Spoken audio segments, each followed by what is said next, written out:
शौक 5 गज का। अपने साड़ियों के शौक और उससे जुड़ी कुछ आप बीती बयां कर रही हूं। अरे पम्मी, सुनो, सिटी सेंटर जा रही हो क्या? ज़रा कुछ नेपथलीन बॉल्स लेती आना। मम्मी की यह पुकार याद आई जब इस बार फिर अपनी साड़ियों को धूप दिखाने को डेक पर निकाला।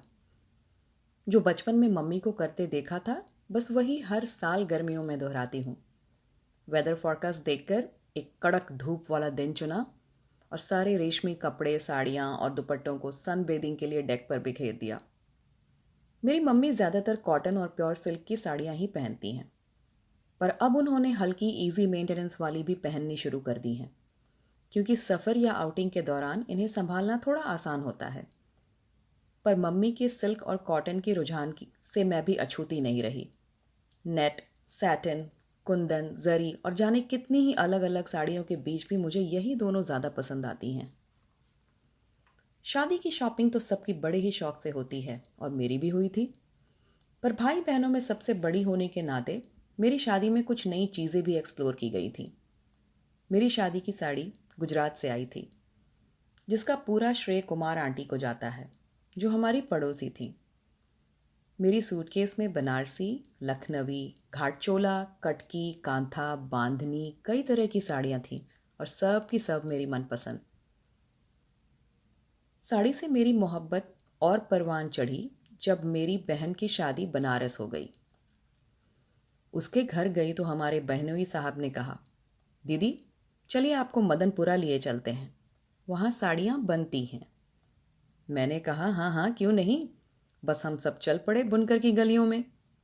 वहाँ जाकर थोड़ा डर सा लगा।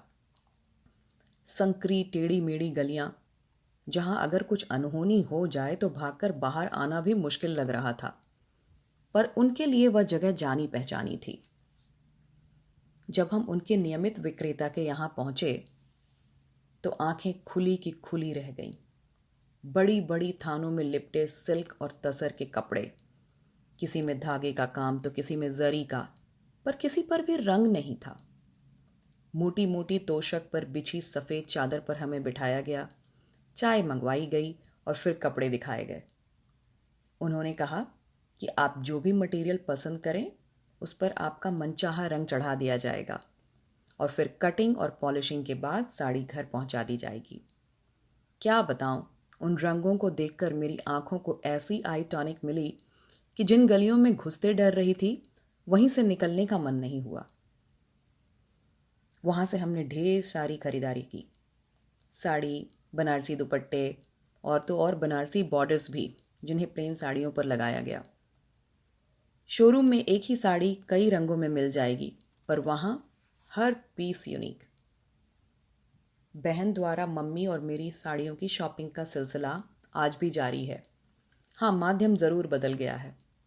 अब वीडियो कॉलिंग द्वारा शॉपिंग होती है। साड़ी वाला जब भी अपना नया स्टॉक लेकर उसके घर आता है तो यूएस और इंडिया के टाइम डिफरेंस के बावजूद मेरी आंखें रात के 3-4 बजे भी बटन की तरह खुल जाती हैं। वीडियो कॉलिंग के जरिए ही सही, पर उस चकाचौंध के नज़ारे से मैं अपने आप को रोक नहीं पाती। पर इन सब के बीच वो वाली शॉपिंग बहुत याद आती है जब सेल्स पर्सन साड़ी को लपेटकर और प्लीट्स बनाकर दिखाता और फिर मक्खनबाजी के साथ कहता, दीदी आप साड़ियों के रंग के बारे में क्या सोचती हैं? अरे ऐसा कौन सा रंग है जो आप पर न खिले? मन तो कहता था उसकी बात को सच मान लूं, पर आईना झूठ नहीं बोलता ना। और अंत में वह उस कपड़े पर हाथ रख देता जिसे मैंने कई बार देखकर रिजेक्ट कर दिया हो और कहता, दीदी इसे तो आप मेरी तरफ से ले जाएं, पछताएंगी नहीं। और पता नहीं क्यों मैं उसे खरीद भी लेती थी। मुझे दुपट्टों का भी बड़ा शौक रहा है। पति देव जब पिछली बार इंडिया गए तो सहेली से पूछकर उन्हें जमशेदपुर के उस दुकान का अता पता बताया गया जिसका नाम ही है दुपट्टा सागर। मेरी चाहत का ख्याल रखते हुए मेरी उसी फ्रेंड ने मुझे एक दुपट्टा गिफ्ट भी किया। और सच कहूँ तो जब जब मैंने उस दुपट्टे को पहना है तब तब तारीफ़ें बटोरी हैं और हर बार दिल ने कहा है, थैंक यू दोस्त। अपने कलेक्शन में फुलकारी और कटकी दुपट्टे की कमी को अगली बार पूरा करने की पूरी कोशिश होगी मेरी। पिछली बार जब इंडिया गई तो हम दोनों बहनों ने मुंबई में दादर जाकर कपड़े खरीदने का प्लान बनाया। जुलाई का महीना, मुंबई की बारिश, 2 जान और 1 छतरी। प्लास्टिक बैग्स पर बैन लगी हुई थी, तो खरीदे हुए सारे कपड़े पेपर बैग्स में लेकर हम जैसे ही दुकान से बाहर निकले, वैसे ही हमारा सामना झमाझम बारिश से हुआ। ऐसे में हमने कपड़ों को अपने आप से ज़्यादा महत्ता दी और बारिश में नहाते हुए घर पहुंचे, पर मजाल है जो एक बूंद भी कपड़ों पर लगने दी हो। मेरी साड़ियाँ साल भर में कुछ गिने चुने मौक़ों पर ही निकलती हैं, पर हर साड़ी की अपनी अहमियत और सबके पीछे एक कहानी।